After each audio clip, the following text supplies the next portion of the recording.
Sosok Gus lain yang diusulkan sebagai pengganti Gus Miftah jadi utusan khusus Presiden Prabowo, aktivis.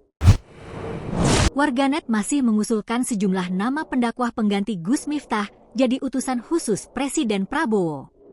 Nama-nama pendakwah semacam Ustaz Abdul Somad dan Ustaz Adi Hidayat paling populer di kalangan warganet. Akan tetapi, ada calon lain yang juga memiliki sapaan Gus layaknya Gus Miftah. Dia adalah Farhan Effendi.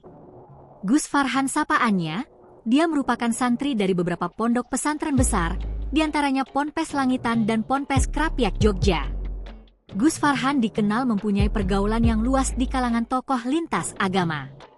Selain sebagai santri, Gus Farhan juga dikenal sebagai tokoh aktivis pergerakan. Gus Farhan juga aktif dalam berbagai organisasi kepemudaan dan sosial. Download Tribun X sekarang, menghadirkan lokal menjadi Indonesia.